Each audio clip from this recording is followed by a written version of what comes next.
Hello दोस्तों, मेरा नाम मोहम्मद आलम। आज के हम कुछ इंटरनेशनल खबरों पर चर्चा करेंगे। तो सबसे पहले हम आपको ईरान की खबर बताते हैं। ईरान में एक संयुक्त राष्ट्र में ईरान को लेकर एक प्रस्ताव लाया गया। जेसीपीओ समझौते आधिकारिक रूप से समाप्त हो गया, जिसके कारण संयुक्त राष्ट्र में ईरान पर पुनः प्रतिबंध लगा दिया गया। संयुक्त राष्ट्र में ईरान पर प्रतिबंध लगा दिया गया था, जैसे इजराइल और कुछ इजराइल के सहयोगी द्वारा ये ईरान पर एक आरोप लगाया गया था। ईरान के राष्ट्रपति ने पहले ही मना कर दिया था, हमें कोई भी परमाणु बम बनाने का हमारा कोई भी इरादा नहीं है। फिर भी ये ईरान पर परमाणु बम बनाने का आरोप लगाते रहे।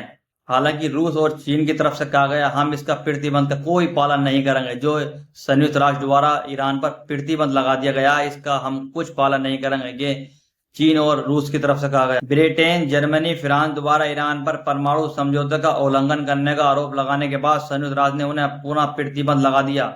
इस प्रतिबंधों में हथियारों की बिक्री, यूरेनियम संवर्धन, मिसाइल गतिविधियां, संपत्ति जब्त करना और यात्रा प्रतिबंध शामिल है। संयुक्त राष्ट्र द्वारा प्रतिबंध लगाने के बाद भी रूसी वायुसेना का एक भारी मालवाहक विमान ईरान में उतरा। संयुक्त राष्ट्र के प्रतिबंधों के अनुसार ईरान पर हथियार प्रतिबंध होना चाहिए, लेकिन रूस और चीन ने कहा कि इसका कोई परवाह नहीं है। ये रूस और चीन की तरफ से कहा गया, हमारा जो भी हथियार की डील है वो ईरान से होती रहेगी और हमारे हथियारों की बिक्री चलती रहेगी ईरान से। ये यूरोपीय देश द्वारा कुछ आरोप लगाए गए थे, हथियारों पर प्रतिबंध लगा दिया जाए। इसका चीन और रूस पर कोई असर नहीं पड़ा। उधर गाजा की तरफ चलते हैं। गाजा में हमास की अल कसाम ब्रिगेड ने घोषणा किया कि पिछले 48 घंटे में सबरा और तल अल हवा इलाकों में तीव्र इजराइल हमलों के कारण 2 इजरायली कैदियों ओमरी मीरान और तमन से उनका संपर्क टूट गया है। जो इजराइल के हमास के कैद में जो बंधक हैं, 2 बंधकों का हमास की अल कसाम ब्रिगेड ने यह दावा किया है। जिस इलाके में इजराइल की वायुसेना हमले, अल कसाम ब्रिगेड ने चेतावनी दी है कि उनका जीवन वास्तविक में खतरे में है। उन्होंने मांग की है कि इजरायली सेना स्टील 8 के दक्षिण से हट जाए, आज शाम 6 बजे से 24 घंटे के लिए हवाई उड़ानें रोक दे ताकि उन्हें निकालने का प्रयास किया जा सके। उन्होंने चेतावनी देते हुए कहा कि आपको चेतावनी दी गई है, 48 घंटे के लिए कोई भी वायुसेना इजराइल की हवाई हमले नहीं करे, ताकि 2 इजरायलियों का बंधक होगा जो हमास की कैद में थे, उनका संपर्क टूट गया, ये अल कसाम ब्रिगेड ने कहा।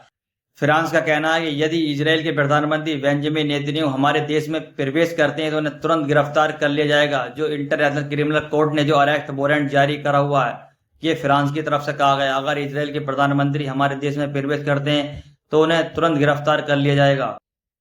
सैन मैरिनो ने फिलिस्तीन को आधिकारिक तौर पर फिलिस्तीन के राज्य की मान्यता दी। इजराइल मीडिया ने पुष्टि की है कि यमन के अंसारुल्लाह ने हाल ही में बमबारी के दौरान वायु रक्षा प्रणाली से IDF F-35 लड़ाकू जेट को लगभग मार गिराया गया, ये इजराइल मीडिया की तरफ से बताया गया।